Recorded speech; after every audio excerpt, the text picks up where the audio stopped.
ভারত পাকিস্তানের যুদ্ধের মাঝে তৃতীয় ব্যক্তির এন্ট্রি তুর্কি, অর্থাৎ পাকিস্তানকে তারা পিছন থেকে ব্যাকআপ দিচ্ছে, ড্রোন দিচ্ছে, আবার ড্রোন চালানোর জন্য অফিসারও দিয়ে দিচ্ছে। এই বিষয়টা সামনে আসার পর কিন্তু ভারতের পক্ষ থেকে একটা বয়কটের ডাক ওঠে। বিভিন্নভাবে কিন্তু তুর্কিকে বয়কট করতে থাকে ভারত সরকার। ট্রাভেল থেকে শুরু করে আপেল আমদানি সমস্ত কিছু দিক থেকে যে সমস্ত জিনিসগুলো ভারত তুর্কি থেকে কেনে, সেখান থেকে আমদানি করে, কার্যত সেগুলোতে বয়কট করতে শুরু করলো সারা ভারতবর্ষ। যেহেতু ভারতের শত্রুকে সাহায্য করেছে তুর্কি, অতএব শত্রুকে সাহায্য করলে সে কি বন্ধু হতে পারে? তো স্বাভাবিকভাবেই এরকম একটা পদক্ষেপ গ্রহণ করেছে কিন্তু ভারত। তো এই সমস্ত কিছুর মাঝেই আমরা জানি এই যে বর্তমান বাংলাদেশ, সেখানে কিন্তু একটা ভারত বিরুদ্ধ সরকার গঠন হয়েছে। তাদের মুখ্য অভিপ্রায় বা সরকার টিকে থাকার মূল মন্ত্রই যেন হচ্ছে ভারত বিদ্বেষী। কার্যত বিভিন্ন সময় বিভিন্ন রকম মন্তব্য সামনে এসেছে। কখনো আমরা দেখছি ইউনূস চীনে যাচ্ছে, সেখানে গিয়ে সেভেন সিস্টার্স নিয়ে বিভিন্ন রকম বিতর্কিত মন্তব্য করছেন।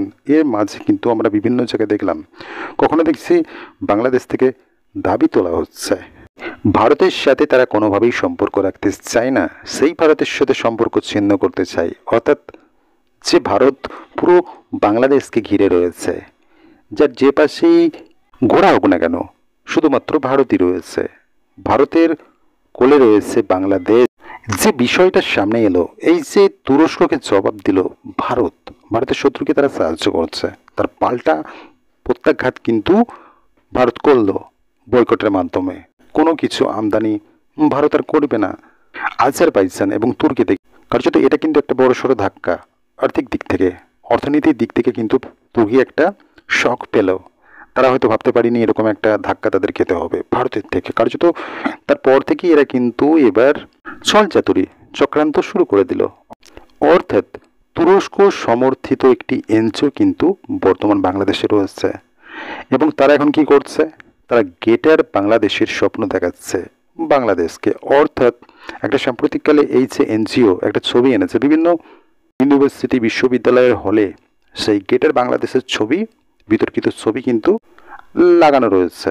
মানে সেই ম্যাপে ভারতের রাজ্যকে দেখানো হচ্ছে, ভারতের বেশ কয়েকটি রাজ্যকে দেখানো হচ্ছে গেটার বাংলাদেশের অংশ।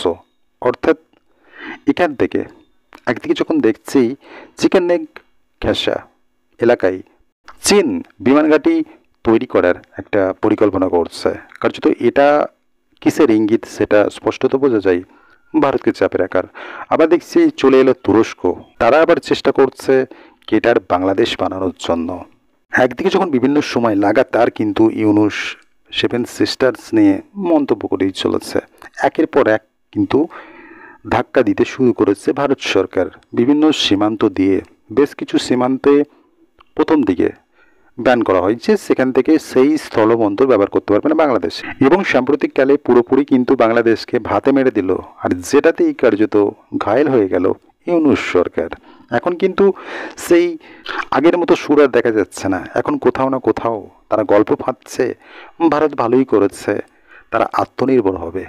তাদেরকে বাস্তব চিত্রটা দেখানো প্রয়োজন রয়েছে। তারা যে দাবি করে ভারত তাদের কাছ থেকে লুট করে নিয়ে যাচ্ছে, কিন্তু তারা ভারতের কাছে কত কিছু সুবিধা নিচ্ছে সেগুলো দেখানোর প্রয়োজন রয়েছে। হয়তো এক্ষেত্রে এই নিষেধাজ্ঞা বাংলাদেশের ঘোর কাটিয়ে দেবে। তারা যে বিদ্বেষের বিষে ঘোর হয়ে রয়েছে সেই ঘোরটা তাদের কেটে যাবে। যে ভারত কিভাবে তাদের ৭১ সালের মুক্তিযোদ্ধা থেকে শুরু করে এখনো পর্যন্ত বিভিন্ন সুবিধাগুলো দিয়ে এসছে, এই নিষেধাজ্ঞায় সেই বিষয়গুলো কিন্তু সামনে এসেছে। এবার শুধুমাত্র বাংলাদেশ ভারতবর্ষে ব্যবসা করতে পারবে, তারা এক্সপোর্ট করতে পারবে যে কোনো জিনিস কলকাতা সমুদ্র বন্দরে এসে, যেটা তাদের জন্য অত্যন্ত চিন্তাজনক, অত্যন্ত এবং ব্যয় সাপেক্ষ। অর্থাৎ যদি ধরা হয় হচ্ছিল ১০০ টাকা খরচ, কিন্তু তাদের ভুলের জন্য আজ সেই ১০০ টাকাটা চলে গেছে ১ লক্ষে, এরকম একটা বিষয়। বড় সড়ো আর্থিক ক্ষতির মুখে বাংলাদেশ। ভারত সুবিশাল দেশ, প্রগতিশীল দেশ, কোথায় বাংলাদেশের জিডিপি আর কোথায় ভারতের। ভারতের কাছে এটা সামান্যতম একটা আঁচড় মাত্র, আর বাংলাদেশের কাছে একটা বিরাট বড় ধাক্কা, যেটা তাদের পক্ষে সামলানো কার্যত বেশ ধকল সাপেক্ষ এবং সামলাতে অনেক সময় লাগবে। এবং আগামীতেও রয়েছে অনেক কিছুই যেগুলোর উপর যদি ভারত নিষেধাজ্ঞা জারি করে, ব্যবস্থা গ্রহণ করে, যদি ভাবে বাংলাদেশকে শিক্ষা দেওয়া উচিত রয়েছে, সেই সমস্ত দিক থেকে কিন্তু করলেও কিন্তু বাংলাদেশ সর্বত দিক থেকে সারাস হিসাবে পড়ে যাবে, যেমনটা আজ পাকিস্তানি রয়েছে, পাকিস্তানের যা হাল হয়ে রয়েছে।